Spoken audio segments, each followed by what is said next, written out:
आपका Indian news में नमस्कार। आपके साथ हूं मैं राजीव शर्मा। तो कांग्रेस की महासचिव और पूर्वी उत्तर प्रदेश की प्रभारी प्रियंका गांधी ने यूपी में बीजेपी को चुनौती देने के लिए मोर्चा खोल दिया है। बीजेपी के सियासी अभियान नमामि गंगे का जवाब देने के लिए प्रियंका आज से यूपी में गंगा यात्रा पर हैं। 3 तस्वीरें आपको दिखा रहे हैं। यात्रा शुरू होने से पहले प्रियंका ने संगम में आचमन किया, फिर संगम पर मौजूद लेटे हनुमान जी की आरती, उसके बाद वो बोट पर सवार होकर मिर्जापुर के लिए रवाना हो गई हैं। प्रियंका इलाहाबाद से गंगा में स्टीमर पर सवार होकर वाराणसी तक का दौरा करेंगी। इस दौरान वो रास्ते में कई जगहों पर लोगों से भी मिलेंगी। सॉफ्ट हिंदुत्व के कांग्रेस के अभियान को और मजबूत करने के लिए विंध्याचल देवी के दर्शन भी करेंगी और मिर्जापुर में मजार पर भी मत्था टेकेंगी। 3 तस्वीरें आपको इस वक्त दिखाई पड़ रही हैं प्रियंका गांधी के उस आक्रामक प्रचार की जिसकी शुरुआत कांग्रेस महासचिव ने उत्तर प्रदेश में इस दौरे के चलते शुरू कर दी है। और इस मुद्दे पर बातचीत के लिए हमारे साथ 2 खास मेहमान जुड़े हुए हैं। हरीश खुराना साहब बीजेपी के प्रवक्ता जुड़े हुए हैं, सुनील लहरे कांग्रेस के प्रवक्ता जुड़े हुए हैं। प्रियंका गांधी उत्तर प्रदेश के दौरे पर है, आक्रामक प्रचार है उनका। सीधा सवाल पहला सुनील जी से। सुनील जी, आखिर क्या हासिल करना चाहते हैं इस बार आप जो कि परिवर्तन ला पाए प्रियंका को लेकर?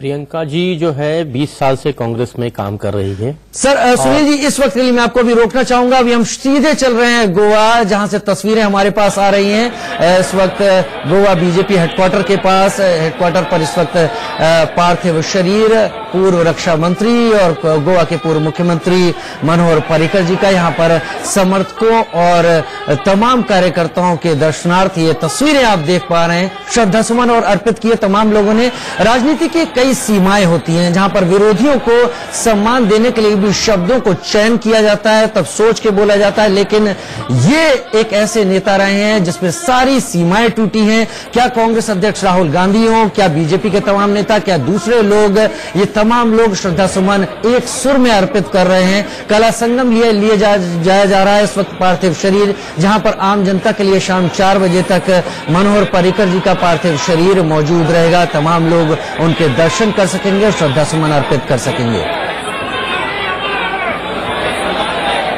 चलिए, हमारे साथ खास मेहमान जुड़े हुए हैं और इस वक्त प्रियंका का आक्रामक दौरा, आक्रामक प्रचार उत्तर प्रदेश में शुरू हो गया है। सुनील लहरे जी कांग्रेस प्रवक्ता, उनसे मैंने सीधा सवाल यही पूछा था, क्या उम्मीद कर रही है कांग्रेस इस गंगा यात्रा को लेकर? प्रियंका जी, मैंने जैसे कहा कि 20 सालों से कांग्रेस में काम कर रही है और अभी उनको महासचिव बनाया गया है 20 साल के बाद।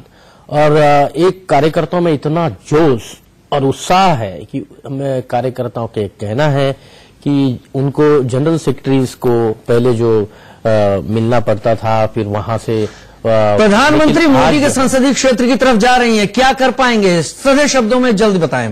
नहीं, मैं यही कह रहा हूं ना, कार्यकर्ताओं में इतना उत्साह है कि आज उनको यह लग रहा है कि डायरेक्ट हाईकमांड ही जनरल सेक्रेटरी हो गया है जी। तो इसीलिए कार्यकर्ता का उत्साह बिल्कुल दुगना तिगना हो गया है। चलिए, हरीश खुराना साहब मुस्कुरा रहे हैं, आपकी बात पर आऊंगा। इसीलिए मुझे पूरा विश्वास है कि वहां जो है प्रियंका जी की बहुत बड़ी लहर अंदर प्रियंका जी की लहर है खुराना साहब, और मोदी जी का संसदीय क्षेत्र है। दूसरी बात, मोदी जी जो है वहां पर बड़ी मुश्किल में आ सकते हैं, क्योंकि वहां पर चलिए ज्यादा बेहतर खुराना साहब बताएंगे। मोदी जी मुश्किल में आ सकते हैं, लहर प्रियंका की।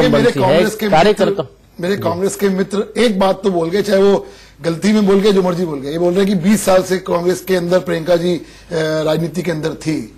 तो अगर 20 साल से अगर राजनीति में थी, यानी कि कांग्रेस मान चुकी है कि राहुल गांधी यूपी के अंदर फेल हो चुके हैं, इसलिए उनको प्रियंका गांधी को लाना पड़ा, पहली बात। दूसरी बात, नहीं लाना पड़ा क्या? मैंने कहा कि 20 साल से प्रियंका जी अमेठी, रायबरेली सब जगह काम कर रहे हैं। आप बोलने दीजिए, अपनी बात 20 साल अपनी बात रखिएगा बाद में। उत्तर प्रदेश का ऐसे नहीं। सुनील जी, कांग्रेस कार्यकर्ता स्वागत है, कांग्रेस कार्यकर्ता स्वागत है। दूसरी बात, कांग्रेस से यूथ कांग्रेस के गांधी जी ने बड़ी सुनील जी उनको दूसरी बात, देखिए यात्रा करना नहीं करना उनका अधिकार क्षेत्र में आता है। हर आदमी को अपना राजनीति कैसे करनी है उनके क्षेत्र में। सवाल यह है कि कांग्रेस के नेताओं को, चाहे वो राहुल गांधी हो चाहे प्रियंका गांधी हो, चुनाव के समय ही ये यात्राएं, ऐसी यात्राएं जिनमें मंदिरों में जाना पड़े, क्यों याद आती है? दूसरी बात, खुराना साहब, तीसरी बात, कांग्रेस का हाल क्या है यूपी के अंदर, ये मैं नहीं कह रहा, समाजवादी पार्टी और बसपा ने उनको 2 सीटें दी, तो इसका मतलब हम नहीं कह रहे। चलिए बहस चलती रहेगी। दौरा अभी शुरू हुआ है, तमाम परिवर्तन होंगे, तमाम दावे और प्रत्यादावे किए जाएंगे और इस बीच में बहस भी लगातार चलती रहेगी। थोड़ा सा समय कम है। आहिरे साहब बहुत शुक्रिया आपका, खुराना साहब आपका भी बहुत बहुत शुक्रिया। छोटे से ब्रेक का वक्त है, जल्द हाजिर होते हैं।